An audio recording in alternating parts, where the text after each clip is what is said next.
Hola, mi amigo querido. Mira cómo el tiempo pasa. Sin sentir, ya estamos casi en la mitad del estudio de la epístola a los romanos.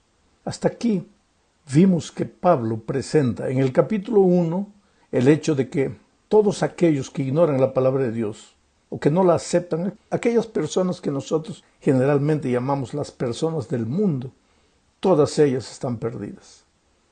Eso nos puede parecer lógico, pero en el capítulo 2 vimos que aún los que creen en la palabra de Dios y que pertenecen a la iglesia también están perdidos.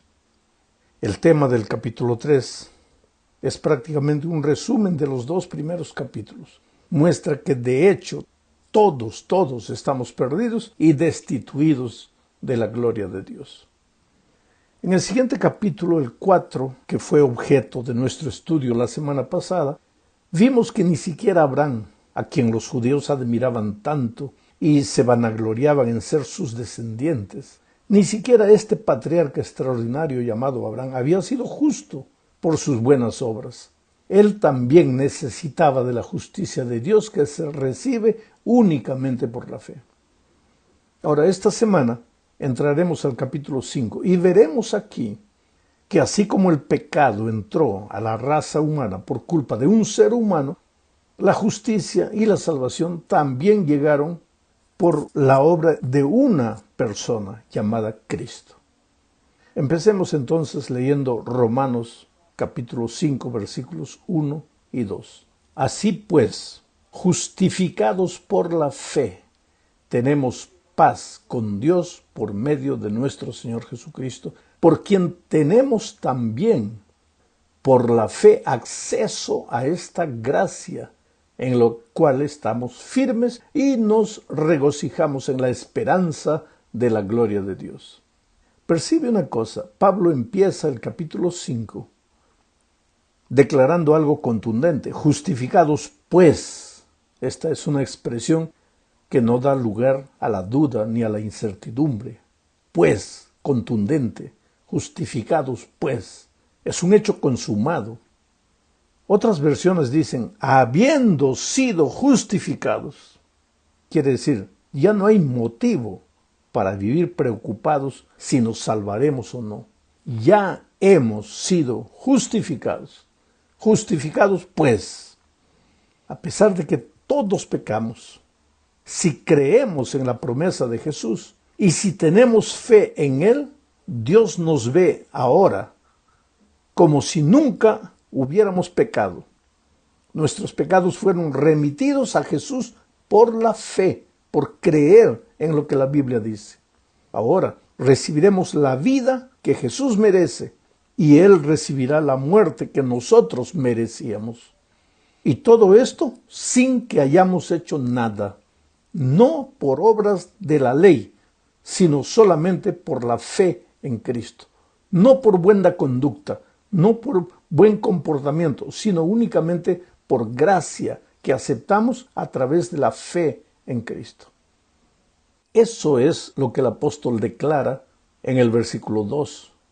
Dice, por la fe tenemos acceso a esta gracia en la cual estamos firmes y nos regocijamos en la esperanza de la gloria de Dios. Por la fe tenemos acceso a esa maravillosa gracia. Percibe las palabras paz y regocijo en el versículo 1. Justificados pues para con Dios tenemos paz. Y ahora en el versículo 2 dice, estamos firmes y nos regocijamos en la esperanza de Dios. Dos palabras, paz y regocijo. En el versículo 1 se habla de la paz y en el 2 del regocijo. Ese es el fruto de la justificación. Una vida de paz y de regocijo, no de ansiedad y preocupación, no de miedo y catastrofismo. Una vida de paz y regocijo. Esa es la más grande prueba de que has sido justificado. Claro que es una vida de crecimiento, la vida de paz y regocijo. La vida en Cristo es una vida de crecimiento. Recordamos que la paz y el regocijo que sentimos son frutos del sacrificio de Cristo. Por eso los versículos 4 y 5 dicen, también nos regocijamos en los sufrimientos, porque sabemos que los sufrimientos producen resistencia. La resistencia produce un carácter aprobado, y el carácter aprobado produce esperanza. ¿Te das cuenta cómo la experiencia del cristiano va creciendo, creciendo, creciendo?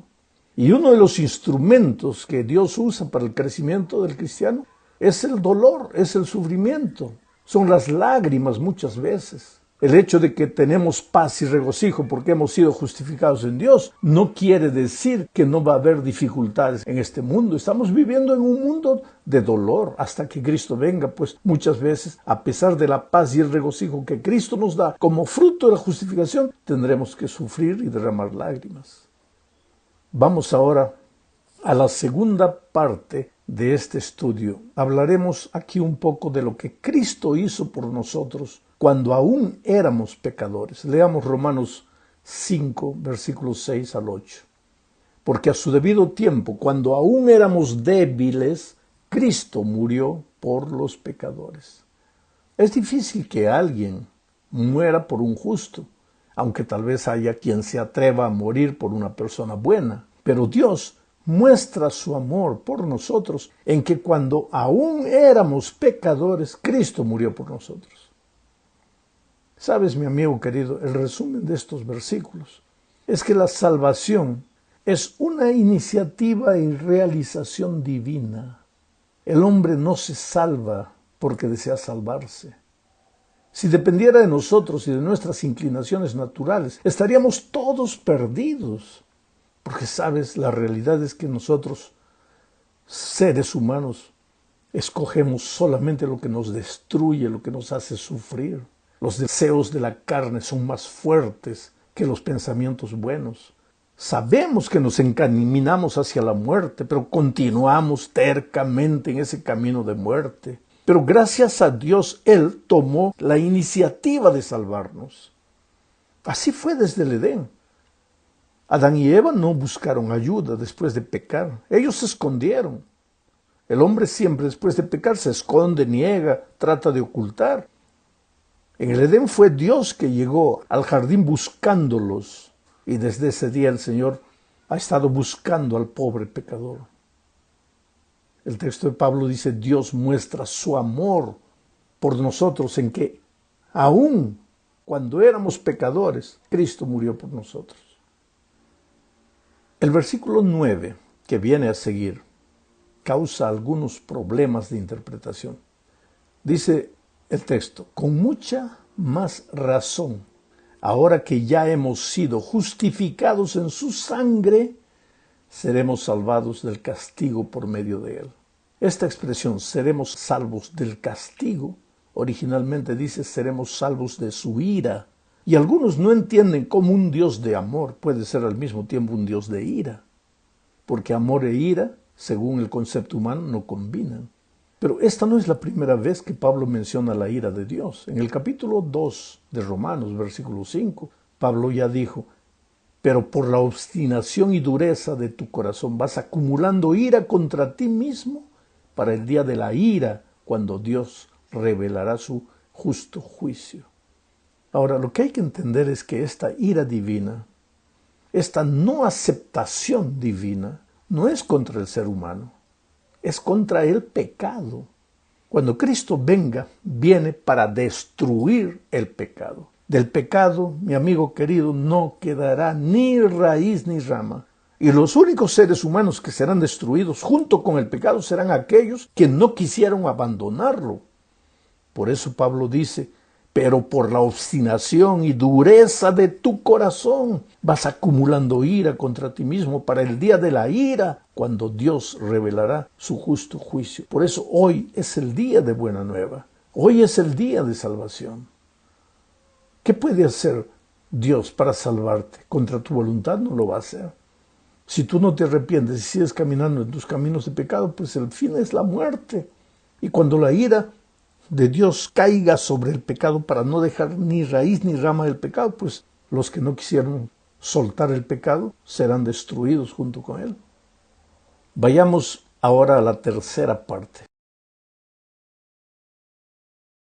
Leamos aquí Romanos capítulo 5, versículo 12. Por tanto, como el pecado entró en el mundo por un solo hombre, y por medio del pecado entró la muerte, así la muerte pasó a todos los hombres, por cuanto todos pecaron. Mi amigo, la muerte es el peor enemigo del hombre. Y no me refiero solo a esta muerte terrenal, que todos vamos a morir de accidente, de cáncer, de cualquier cosa. No me refiero a esta muerte terrenal, sino a la muerte eterna. Pero aún hablando de la muerte de esta tierra, esa muerte que todos vamos a morir, justos e injustos, no es el hecho de simplemente parar de respirar, sino de la muerte en gerundio, el morir muriendo. Lo más terrible del pecado es la muerte. Es decir, ojalá que pecáramos y muriéramos al instante. ¿Por qué digo ojalá? Porque si muriéramos al instante, pues ya no sufriríamos, porque los muertos nada saben. El problema es que nosotros pecamos y comenzamos a morir. La muerte empieza en el momento que nos separamos de Dios y entramos al terreno del pecado. Ahora, es una larga caminata, una jornada dolorosa, porque el diablo te va matando lentamente. Mata a tu familia, mata tus ideales, tus sueños, tu vida financiera, tu vida profesional. Te va matando, te va torturando lentamente. Llega un momento en que la vida no tiene sentido, pierde la razón de ser. Llega un momento en que mucha gente quiere morir, agarra un revólver, se da un tiro, se suicida, porque ¿para qué vivir esa vida?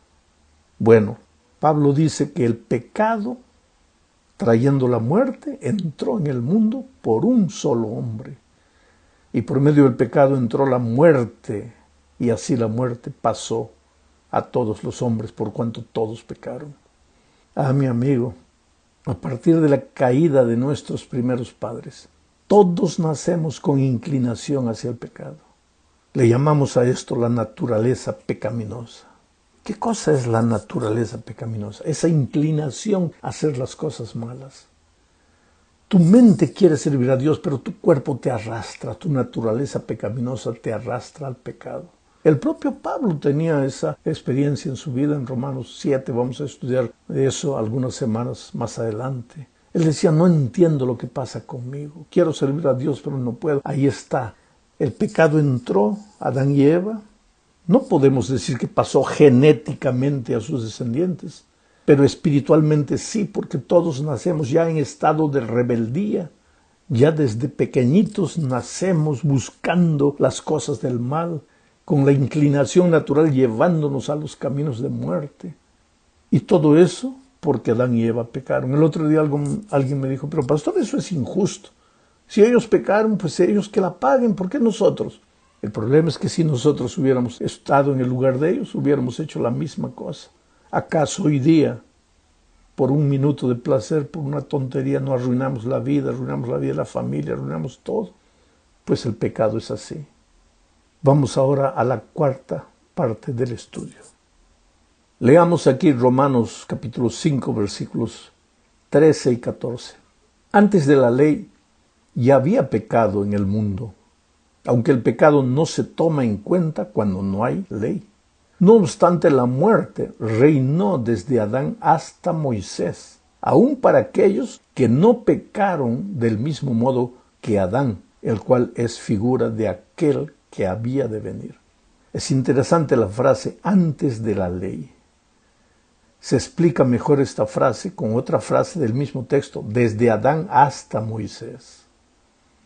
Pablo se refiere al periodo desde la creación hasta el Sinaí, o sea, antes de que Dios diera formalmente las reglas y las leyes del sistema israelita, que por supuesto incluían los 10 mandamientos. El pecado ya existía antes del Sinaí, aunque no existía ley. ¿Acaso la mentira, el asesinato, el adulterio y la idolatría ya no existían? ¿Por qué Caín cometió pecado? Porque mató a su hermano. ¿Pero qué ley decía no matarás? La ley solo fue dada en el Sinaí. Pero el pecado del asesinato ya existía. Por lo tanto existía ley, con otra letra, de otra forma, pero existían los principios eternos de la ley de Dios. Esto prueba la eternidad de la ley. Porque si el pecado es la transgresión de la ley, entonces antes de la ley escrita, o sea, del Sinaí, no hubiera habido pecado, porque no había ley, pero sí hubo pecado, entonces había ley. Más todavía, si Lucifer en el cielo pecó, entonces en el cielo también ya había ley.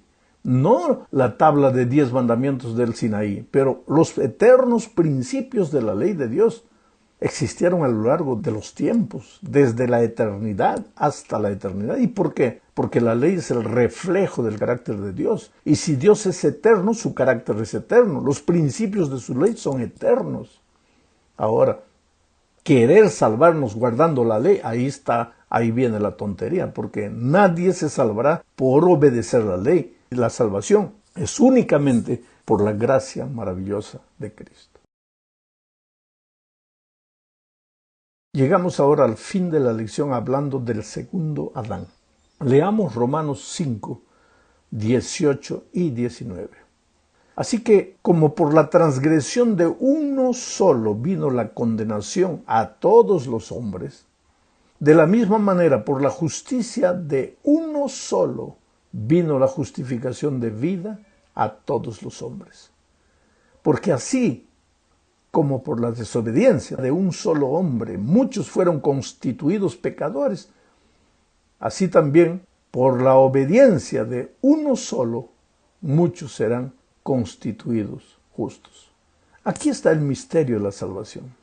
Todos habíamos pecado y todos merecíamos morir. Adán comenzó todo, nosotros la continuamos, todos sin excepción. Pero entonces aparece Cristo y se hace nuestro hermano, viene al mundo en carne, nace como un niño, es tentado en todo y no peca. Y ahora nos atribuye su obediencia. Y yo diría, fue tentado más que nosotros. ¿Sabes por qué? Porque además de tener todas las tentaciones que nosotros tenemos, propias de la carne, Jesús tenía una tentación que nosotros nunca tendremos. ¿Qué tentación? La tentación de usar sus poderes divinos sin el conocimiento de su Padre. Porque al venir a este mundo, Él hizo un trato con su Padre, que viviría en esta tierra como ser humano, no usaría sus poderes de Dios para nada. Por eso el diablo en el desierto le dijo, si eres de Dios. El diablo quería hacerle usar sus poderes divinos. Y si Él usara, entonces pecaría. Esa tentación nosotros no tenemos. Por lo tanto, Jesucristo fue tentado en todo lo que nosotros somos tentados y más todavía, pero nunca pecó. Y ahora nos atribuye, nos entrega, nos regala su obediencia. La sierva de Dios lo explica de esta manera. Dice así, el Comentario Bíblico Adventista, volumen 6, en la página 1074. Y la cita dice así, mira, el segundo Adán, refiriéndose a Cristo, ¿no?, era un ser moral, libre, responsable por su conducta, rodeado por influencias intensamente sutiles y engañosas. Estuvo en una condición mucho menos favorable que el primer Adán para vivir una vida sin pecado. Voy a parar la cita aquí para explicar por qué menos favorable. Porque él ya venía trayendo 4000 años de degeneración genética, mientras que Adán era perfecto en su naturaleza humana. Ahora pues Jesús ya estaba en un terreno desfavorable. Sigo leyendo la cita. Sin embargo, en medio de los pecadores resistió toda tentación a pecar y mantuvo su inocencia. Siempre estuvo sin pecado. Por eso antes de morir se dirigió a sus enemigos y les dijo, ¿quién me redarguye de pecado? O sea, ¿quién me apunta? ¿Quién apunta un pecado en mi vida? Nadie podía. Ahora Jesucristo toma su obediencia y nos la regala. Y toma nuestra muerte, porque nosotros habíamos pecado y merecíamos morir, y la muere Él. Ahora, si la muerte es el salario del pecado y Cristo no había pecado, no tenía por qué morir. Entonces, ¿por qué murió? Porque asumió nuestra muerte. Es que para Jesús tú eres importante, ¿sabes? Eres valioso. Así con tu vida errada, haciendo tonterías, eres precioso. Y es lo que te digo, si un día el amor de Cristo no te redime, ¿qué más te va a redimir? Si un día el amor de Cristo no te transforma, ¿qué más te va a transformar? Su amor es el argumento más poderoso que Dios tiene para traerte a los caminos del arrepentimiento. Hoy es el día de buena nueva. Hoy es el día de salvación.